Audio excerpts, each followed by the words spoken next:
حادنتنا أيو صلاعي حقوق سبر زخيل كم تقراوت حادث زي كنا كن حيوين عالتي عاوز حلفة وان أو قداسي صليو بنت ليك أنا باباساس ذا هاجريتنا إثيوبياسن من تايتولي لهم يوم بسم سلاسي حدا أملاك أمين نايك ظاهر بيتسو نادينا نايك قدس دنجل مرام ولاديت أملاخ ناي حدا رادكي ناي كلهم قدسان فوتوتي ناي دي channel تخطاتلتي أملا علم ذلنا ناي أملاخنا نايك ظاهر سلام يزحلنا ياو سلام مسرت ناي منبر نختسرح نختنقصاص أزمدر ذل كله مناورخنا منقصاصكا كل نخته تكبر سلام سلذدل سلام لما خاو እግዚአብሔር ይሞ ሰላምና ይዘህ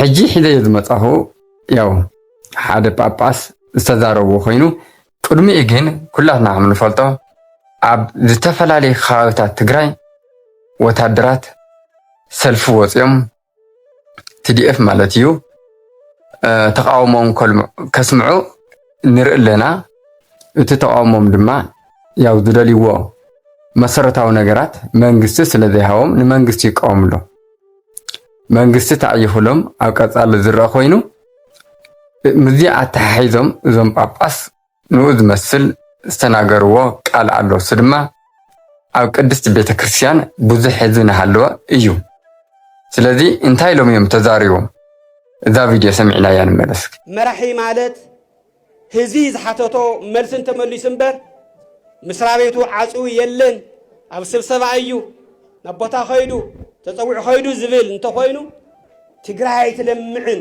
فتحي يرتعن سلازخونه دما مرحتينا كلخاتكم لهيقان كلخاتكم ናይ ፖለቲካ መራሕቲ ድርጅታት እውን ኣብ ትግራይ ሓደ ክትገብረና ብሄራዊ ማንነትና ሓድነት ከነብራ ፍቅሪ እዩ ሓደ ዝገብረና ሓድነትና እዩ ለትግራይ ዝዕበያ حادنتنا أيو صلاعي حقوق سبر زخيل كم تقراوت حادث زي كنا كن حيو ياو اتي استزاروا كم زي سمعنا يي سناغروا دما بزعا حادنتن فقرن زبديو مالتي مجمري حدث زخنا زي channel سبسكرايب نغورو سبسكرايب غيرنا لايك مغارون اينرسا نا كلنهم باصح لايك نغورو لنا نفس فيديو نملس از فيديو زتناغرو مجمريا مرحتي دمص هزهم كسمعوا علكم زودي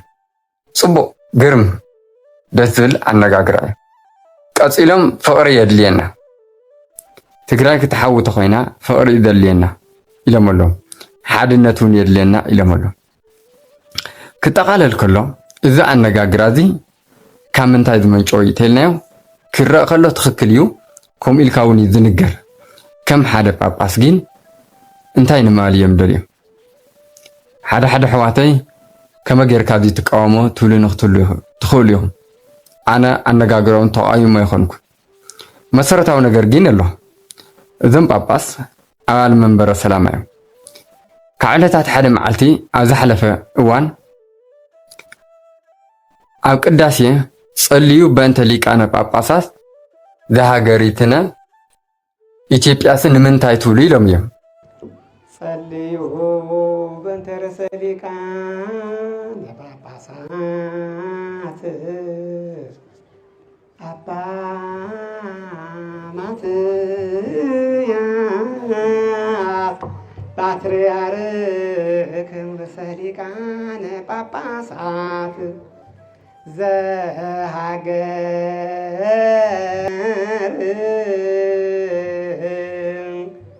أباي أشمولا تايو أبيت عاوزي كاهنات يابقناتو كل بوتا مول تግራይ ዘርክዎ ሓፊረ እየ ብፁዕ ጳጳስ ኢሎም ይሓልፍዎ ግን ዘይሕለፍ ነገር ኣለዎ أباي تግራይ صليو بأنت ليقانة باباسات ذا هاجر ዓባይ ኢትዮጵያ ኣይትወሉ ኢሎም ዝዓባይ ሃገር ትግራይ ኢኹም ትብሉ ኢሎም ፖለቲካዊ አጀንዳ መሓላሊፎም አቡነ ማትያስ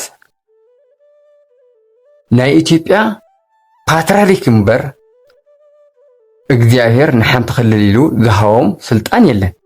ስለዚ ክንውለ ዝግበአና በእንተ ሊቃነ ጳጳሳት አቡነ ማትያስ ምስበና ጸልዩ በእንተ ሊቃነ ጳጳሳት ዝዓባይ ሃገር ኢትዮጵያ አቡነ ማትያስ ኢና ንብል ትግራይ ኢልካ ክትቆርጾም ኣይትኽእልን እያ። ኣብ ሓደ ሓደ ቤተክርስትያናት ይባሃሉ ጌጋ እዩ በቃ አቡነ ማትያስ ናይ ኢትዮጵያ እዩ።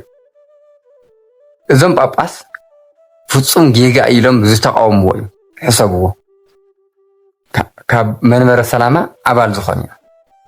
ኣብዚ ቤተክርስትያን እዚ ድማ ዘመሓላለፍዎ እንታይ እዩ? ሓድነትና እዩ ናይ ጸላኢ ሕቆ ክሰብር ዝኽእል ከም ትግራወት ሓደ ተዘይኮንና ስለ ሓድነት መራሕቲ ድምፂ ህዝቦም ክሰምዑ ከም ዘለዎም እዮም ኢሎም ትኽክል እዩ። ግን ቃለ እግዚኣብሔር ኣተሓሒዞም ሓደ ነቲ ህዝቢ ናብ ልቦኑ ንኽኣቱ ክገብርዎ ነይሮም። ብኸመይ መጀመርያ እዚ ዝነገር እዚ ስኽ ኢልካ ደቂስካ ፀኒሕኻ ልክዕ ኣብ ራያ ሰላማዊ ሰብ ክሃልቕ ከሎ ኣብ ዝተፈላለዩ ከባቢታት ሰብ ብሃንጊ ክጠፍእ ከሎ ንብረቱ ክስረቕ ከሎ ንምንታይ እዮም ኣቦታት ስቕ ኢሎም ኢልና ደጋጊምና ንዛረብ ነርና። ኣቦታት ኣብ ናይ ፖለቲካ ኣጀንዳ ኣትይኹም ምእመን ኣባጊዕ ሓሉ ዝበሎ እግዚኣብሔር ኣባጊዕ ናይ እግዚኣብሔር ዝኾን ንሕና ምእመን ተረሲዕናና ገሊኡ ብመናፍቃን ይብላዕ፣ ገሊኡ ብዳንኬራን ጭፈራን ይሃልቕ ኣሎ፣ ገሊኡ ኣብ ሃንገሎ፣ ገሊኡ ኣብ ስርቀሎ፣ ገሊኡ ኣብ ዝሞተሎ ጨቂ ኣላ ዓድና ማለት እዩ። ስለዚ ኣቀዲምካ ዶ ክትፃዕሮ ኣይነበረን እዩ። ሕዚ ዲት ወታደር ሰልፊ ምስ ወፀ ሓድነት የድልየና እዩ ምባል ሕዚ ክሓዊ ይኽእል ዶ ዝቆስሊ? ኣቀዲምካ እቲ ፀሓይ ክትፀሃ ዝግብኦ እናሃለወ መራሕቲ ግደፉ፣ ናብ ሰላማዊ መንገዲ ተመለሱ፣ ሕጊ ኣምላኽ ተኸተሉ፣ ጸልዩ፣ ጽሙ፣ እዚ ህዝቢ እዚ ብጾም ብጸሎትን እዩ ዝምራሕ ኣብ ክንዲ ምባል ፖለቲካዊ እዚ ደኣ ትዛረቦ ኣለው ዳእታይ ምንም ሕቶ ዘይብሉ ማንም ፖለቲከኛ እኮ እዩ ዝዛረብ። ኣነ ብወገነይሲ ከዕግበኒ ስለ ዘይከኣለ እዩ። ናይ ኣቦታት ኣስተምህሮ ብመሰረት ቅድስቲ ቤተክርስትያን ኢኻ ክተምህር ትኽእል ንህዝኻ። ሓድነት ብኸመይ ይመፅእ? መራሕቲ ብኸመይ እዮም ድምፂ ህዝቦም ክሰምዑ ዝኽእሉ? ሓደ ተዘይኮይነ ትግራይ ተሓውን ኢሎም ጓ ሓሚምና ኮነ ኢና ሓሚምና። ስለዚ ዓዲ ሰላም ክትረክብ ኮይና መጀመርያ እቲ ኣብ ስነ ልቦና ደቂ ሰባት ተነዲቑ ዘሎ ዘረይነት ክፍኣት ንዕርቂ እምቢ ምባል ክጠፍእ ኣለዎ ማለት እዩ። ብምንታይ ክጠፍእ ኣለዎ? ብእግዚኣብሔር ሓይሊ ክንኣምን ኣለና። ንሳ የድልየና እዩ። ቅዱስ ቁርባን ተቐበሉ፣ ሓድነት ዝህብሲ ቅዱስ ቁርባን ኢሎም ከምህሩ ይግባእ። መጀመርያ ከመ ገይሩ ከም ዝዕንወካ ንነፍስኻ ከምህሩ ይግባእ። ዘረይነት ምስ ህዝብኻ ምስ ጎረቤትኻ የብልዕ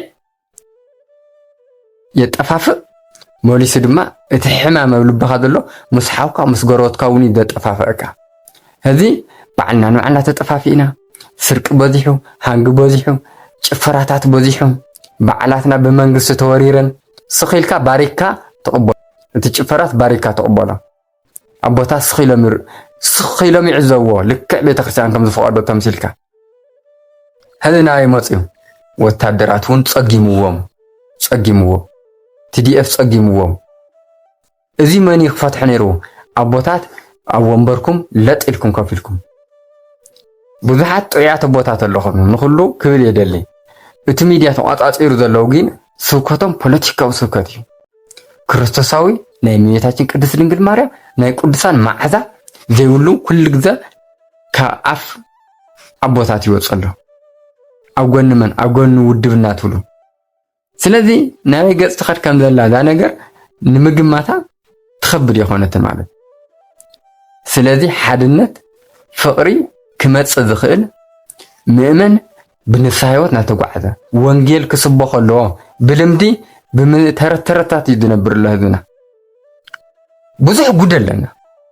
እዚ ንኽፋሕ ኣስተምሮ የድልኝ ፅሩይ ኣስተምሮ ኣእማደ ምስጢር ዘይፈልጥ ምእመን ይመልኡ እዩን እዮም 5 ኣእማደ ምስጢር ስርዓተ ቤተ ክርስቲያን ዘይፈልጥ ምእመን እዮም ቅዱስ ቁርባን ንኽቕበሉ ኳስ ኣስተምሮ ዘይተዋሃቦ ምእመን እዮም ከመይ ገይሩ ክቕበል ኣስተምሮ የድልይ ኣሜሪካ ብንስሓ ክኸድ ሕማቕን ፅቡቕን ንኽፈልጥ እቲ ብርሃን ዝኾነ ናይ እግዚኣብሔር ቃል ክመሃር ክፈልጥ ምግባር እዩ እሱ ምስ ፈለጠ ክፅፀት ኣብ ጌጋ መንገዲ ከም ዘሎ ተረዲኡ ብቐንዕና ንኸድ ንስሓ ኣትዩ ናይ ዘለኣለም ሂወት ዝኾነ ናይ ኣምላኽና ኣምላኻዊ ቅዱስን ክርዶምን ተቐቢሉ ሽዑ ሓድነት ዝኾነ ኣምላኽ ምክንያቱ ሓደ ኣምላኽ እዩ ኣብ ኩልኻ ክነብር ከሎ ኣብ ሕድሕድ ደቂ ሰባት ስነ ልቦና ኣብ ስነ ሓናሳትኻ ክትነብር ከለኻ ሽዑ መንፈስ ቅዱስ ስለ ዝሓድረካ ሓድነትን ፍቕርን ተሓስብ ሰበይ ትጸልእ ሰብ ፈታዊ ኢኻ ትኸውን መነባብሮኻ ቁኑዕ ዝኸውን እምበር ትመነባብሮ ዓለውን ከቢድ እዩ ገዛ ክራይ ንኽትነብረሉ ከቢድ ሰማይ ገዚእኻ ዝኾነ መሰረታዊ መነባብሮኻ ንኽትነብር ከቢድ ንኩሉ ከቢድ እያ ኮይና ዘላ ዓድና ስለዚ ኣቦታት ንንቃሕ ንሕና ደቅኹም ክንደይና ተጎዲእና ኣለና ሰላምን ዕርቅን ድማ ተድልየና እያ መጀመርያ መስዋዕትና ክንዕረቕ ሰላምን ፍቕርን ክነውርድ ኣለና እየ ዝብል ኣሕዋተይ እዛ ቪድዮ ትከታተልዋ